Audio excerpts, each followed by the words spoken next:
Hello students, welcome back to my channel. आज हम करेंगे लिसनिंग की practice. Okay, so this is the real exam listening and ये बहुत ही रीसेंट जो एकेडमिक और जीडी का लास्ट मंथ एग्ज़ाम हुआ था उसमें आई थी। So let's start this listening test practice. You will hear a telephone conversation between a customer and a sales assistant for a mail order company. First, you have some time to look at questions 1 to 6.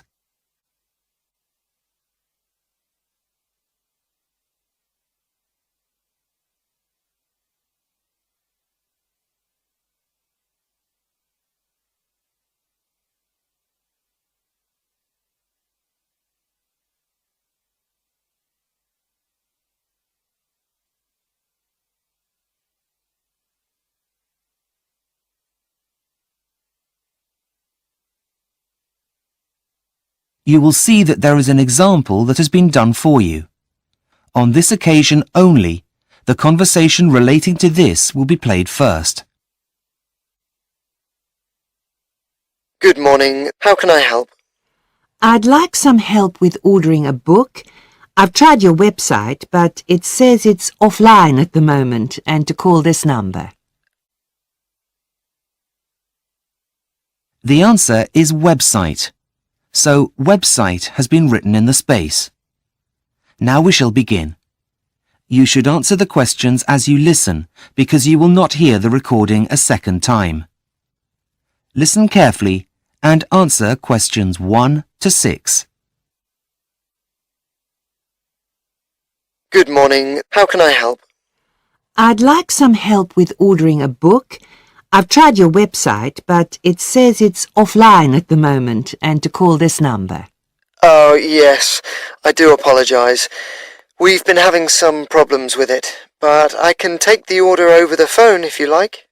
That would be great. It's a gift, you see. Can I take your name, please? Yes, of course. It's Zara Freeman. Is that Zara with an S or a Z? With a Z. Z-A-R-A. Just writing that down. Right. What was the title of the book you'd like me to order? I think it's called Future Words. No, hang on. Sorry.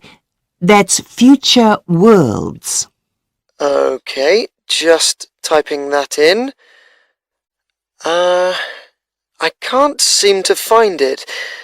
Do you know the name of the author? I'll do a search. Yes, it's by a man called Richard Watson. Watson, as in W-A-T-S-O-N. Yes, that's right. Oh, yes, here it is.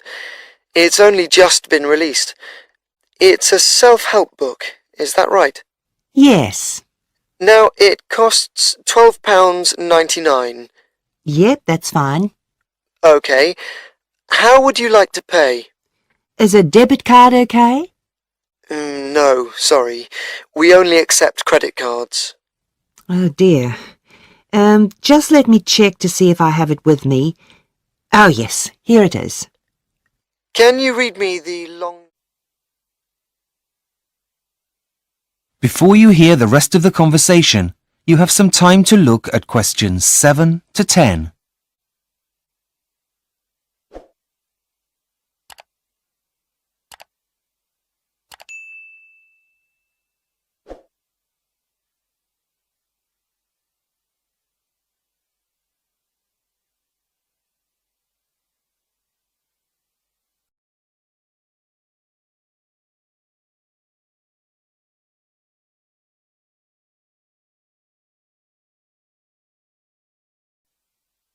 Now listen and answer questions 7 to 10. Right, almost done. Now I just need the delivery details. Right, I've got my friend's address here. It's 62 Green Gardens, London, N22. Just typing that in. 52 Green Gardens. No, it's number 62. Now, what kind of delivery would you like? What are the options? There are two. The free delivery option takes 5 days, or you can pay an extra £2.25 to have it sent out first class tomorrow. That would come to a total of £15.24p. Well, my friend's birthday is next week, so it should get there in time with the free delivery. So I think I'll take that. Right. That means that it will be delivered on the 21st of February, any time from 8 a.m. to 6 p.m. Is that okay? Well, I know my friend leaves early for work, so would it be possible for him to pick it up from the local post office instead? I'm afraid that won't be possible, but I could add some special instructions for it to be left with someone else, a neighbour, perhaps? Actually, yes. I have met the old lady who lives next door, and she's bound to be home. Could you leave it with her? Fine. I'll add that if he's not home, then the package should be left with the neighbour. That's great. Thanks very much for your help. My pleasure. Thank you for shopping with... That is the end of section 1. You now have half a minute to check your answers.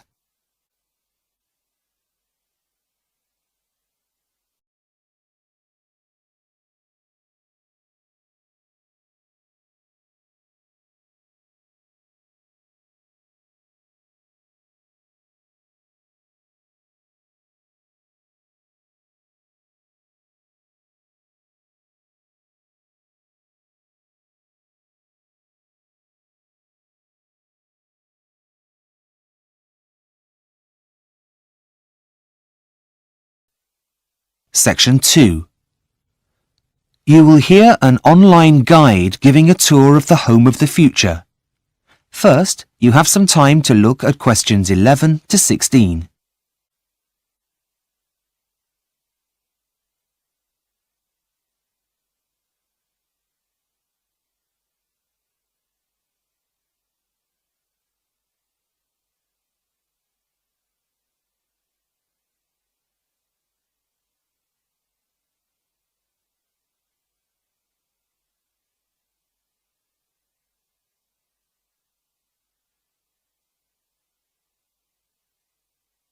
Now listen and answer questions 11 to 16. Welcome to the Homes of the Future online website. I will be your virtual guide around the homes you could soon be living in. Let's begin our tour in the bedroom.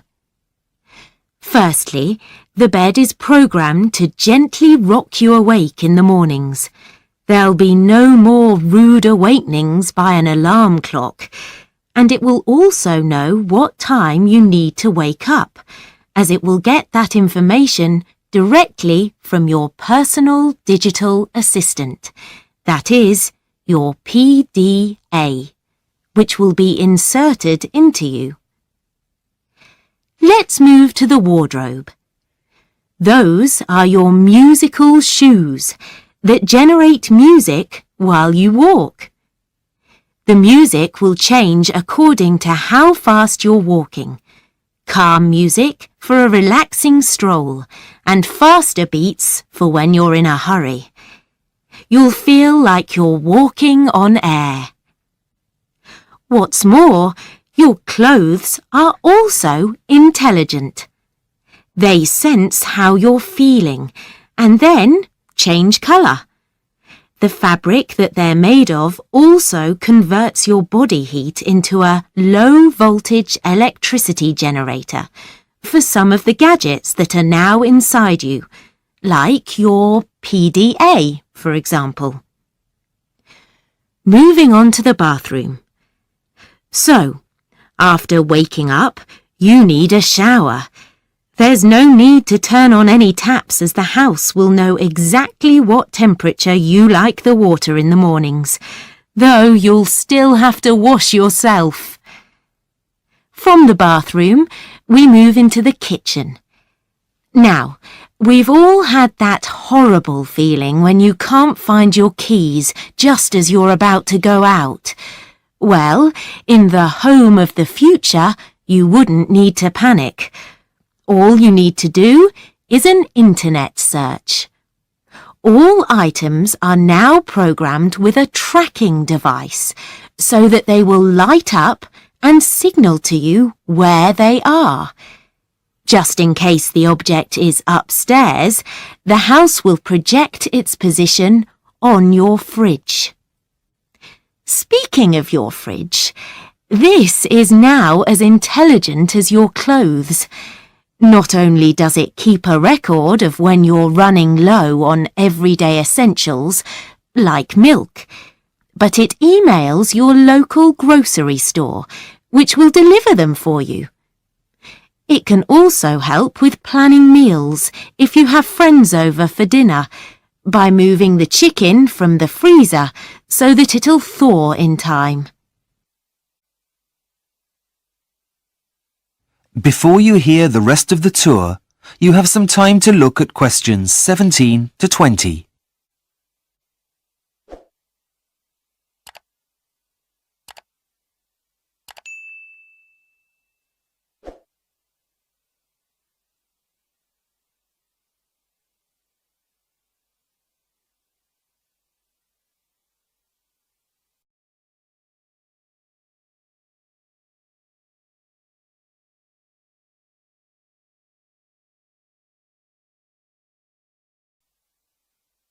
Now listen and answer questions 17 to 20. Lastly, here we are in the living area, which you'll be pleased to hear is still the heart of the family home. Let's enter the room. Now, to the left of the entrance is the main seating area, with a sofa, and directly opposite the entrance is an armchair. The sofa backs onto the wall and the armchair faces to the left across the coffee table to a blank wall. So, where is the TV, I hear you ask? Well, this entire wall is the television. The whole thing is a plasma screen designed to show your TV, surf the internet, or, when it's not in use, it displays anything you want it to, from family pictures to famous works of art.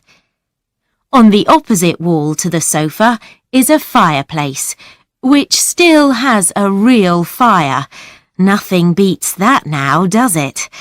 But the rug in front of the fire now also monitors the temperature and either opens or closes the chimney so as not to overheat the room.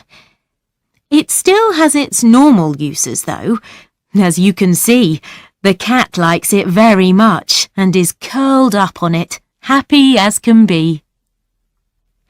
What else is on offer? Well, for entertainment, the family still reads books, so there is a bookcase on the wall to the right of the entrance. But what about the computer? Well, it's inside your head and powered by those intelligent clothes you're wearing. Imagine this. As you're sitting relaxing on the armchair, you'll be able to reach out and put your hot drink on the coffee table in front of the armchair. You suddenly remember that you need to send work an email. That same coffee table, holding your cup, is also a touch-sensitive keyboard for you to type your email and then click send. All you need to do to activate it is say email, and the image of a keyboard will appear. Well, I hope you've enjoyed your tour around the home of the future and that you'll come visit again soon. Bye-bye. That is the end of section 2. You now have half a minute to check your answers.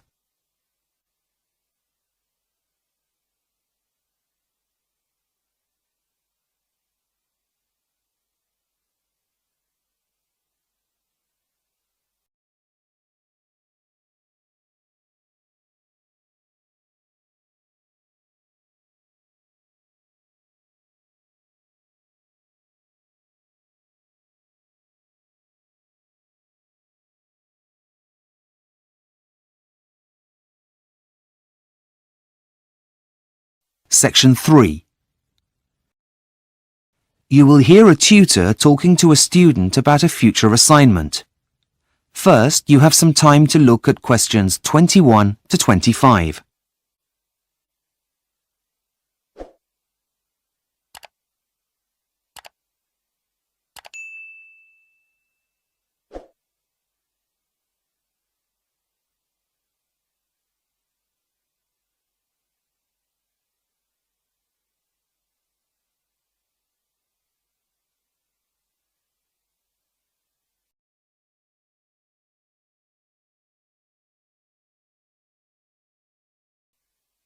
Now listen carefully and answer questions 21 to 25.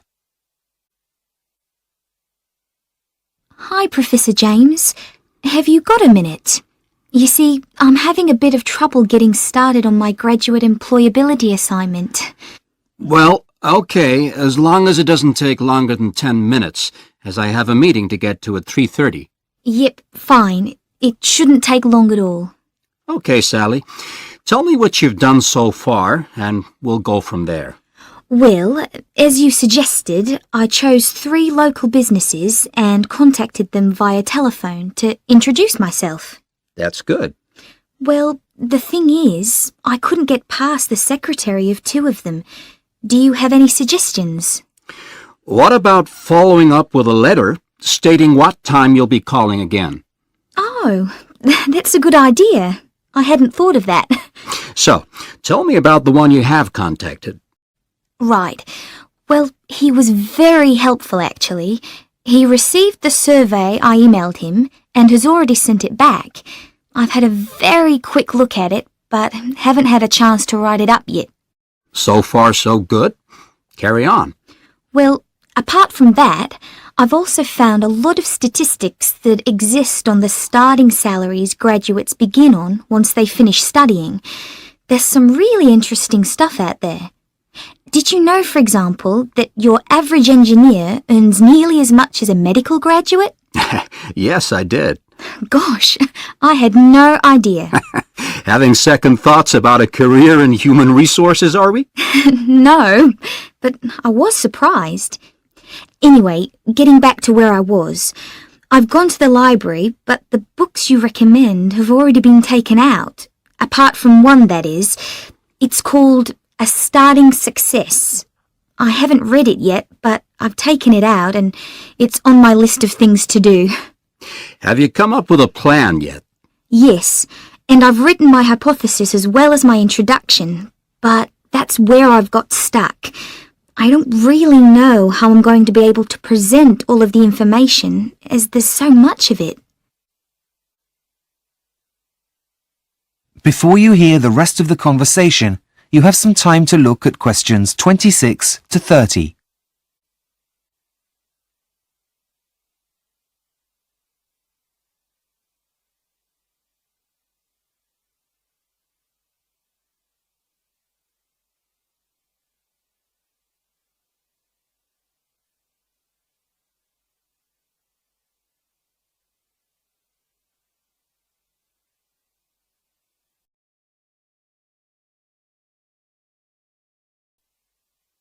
Now listen and answer questions 26 to 30. Well, firstly, I'd recommend you start with analyzing what the employer said. Now, can I have a look at the questionnaire you wrote? Yes, here it is. Thanks. Oh, dear. Well, it's no wonder you're overwhelmed with information. You've collected a lot of information which can be overwhelming. Oh dear, that took me ages. And does that mean I can't use it? Afraid so. But don't worry, if you've got a pen and paper, I'll quickly give you some pointers, and then you can rejig it to get the information you're looking for. Okay, just a minute. I know there's a pen in here somewhere. Okay, got it. Right. Well, first and foremost, you need to be clear. There's no point having a beautifully worded document throughout that no one understands. Use language that is simple. Right, got that. What next? You need to catch the reader's attention at the start of the document. And you need to find the right balance between formal and informal language. Your survey isn't an official document, but more of a living one that serves a purpose, so neutral language is best. Okay, just writing that down. Okay. The next one's what your mistake was this time. Try not to use open-ended questions, or you'll find it impossible to collate your results. Yep, I think I've learned my lesson there. What else? Scales really do make the job of completing the questionnaire easier for the recipients by saving them lots of time and effort writing. I take your point. Anything else? One last thing. Make sure you've thought about the logic of your questions. There's nothing worse than trying to make choices about things that seem to have no order. Right. Got it. I see where I went wrong now, and we'll try to do better next time. Don't worry. It's a very easy mistake to make, and one that many people come across the first time they do this kind of assignment. Okay, Sally, I really must rush. I'm late for my appointment. Of course. Thanks for your help. I'll see you in class tomorrow. Bye. That is the end of section 3. You now have half a minute to check your answers.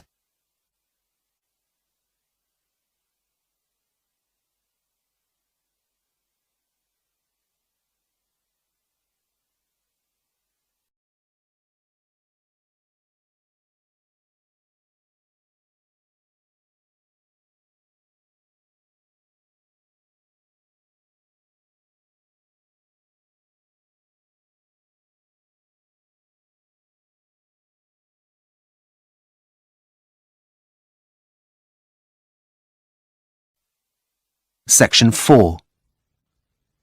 You will hear a student giving a presentation about the process of urbanization. First, you have some time to look at questions 31 to 40.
Now listen carefully and answer questions 31 to 40. Hi, good morning everyone. I'm here today to present my findings on the process of urbanisation and its impact on the environment. As you know, urbanisation involves the movement of people from the countryside to the cities.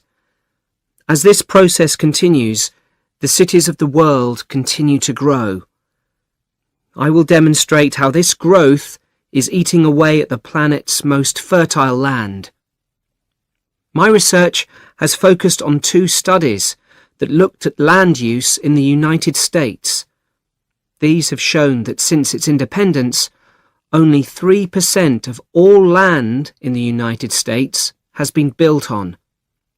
However, the same studies have also shown that the resulting loss of productive land is comparatively much greater.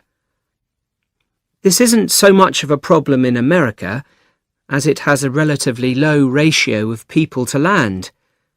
However, most other countries are not so blessed, the impact of which could have dire consequences for the future. The real danger here is if this pattern were to be repeated by developing countries, it could have a major effect on the world's food supplies in the next 50 years. In order to reach this conclusion, several research methods were adopted. A group of scientists in the United States used a weather satellite that normally maps moonlit cloud cover at night. However, on nights when there were no clouds, they used the satellite to map the generation of heat from city lights. They then took the data and divided land use into 3 categories: urban, semi-urban, and non-urban land use. Next, they calculated how active the vegetation is in each region by using different satellites. When they combined this information with previous statistics and weather conditions, they came up with a number for total productivity for all areas.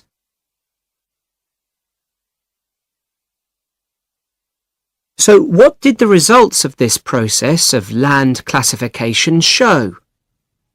Well, firstly, they proved that although only a tiny percentage of the land in the United States is urbanized, and 29% of land is used for agricultural purposes, the land which has been built on actually has the best soils.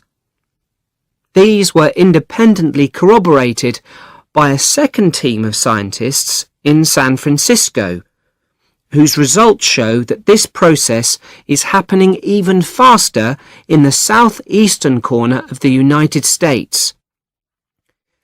This means that land that is extremely productive from an agricultural point of view is being taken over by lawns, golf courses, and a few scattered trees. As a direct result of urbanization, the researchers in San Francisco calculated that every year 91 million tons of plants are lost in the US. So what does this mean for the future? Well, I have come up with some of my own ideas for practical solutions. Countries should calculate whether urbanization is happening on their fertile lands too, especially if they have large populations compared to the amount of land available, like India and China, for example. If it is, then every effort should be made to stop the process from happening. This can be done in many ways. One of them is to stop investing in the infrastructure of those areas. If people don't have the facilities they need, they won't want to live there. But in my opinion, the main solution here is to offer people financial incentives to move away from fertile land to areas that are less valuable in agricultural terms. I hope you've enjoyed my presentation this morning. Thanks for your kind attention. I will now take any questions if you... That is the end of section 4. You now have half a minute to check your answers.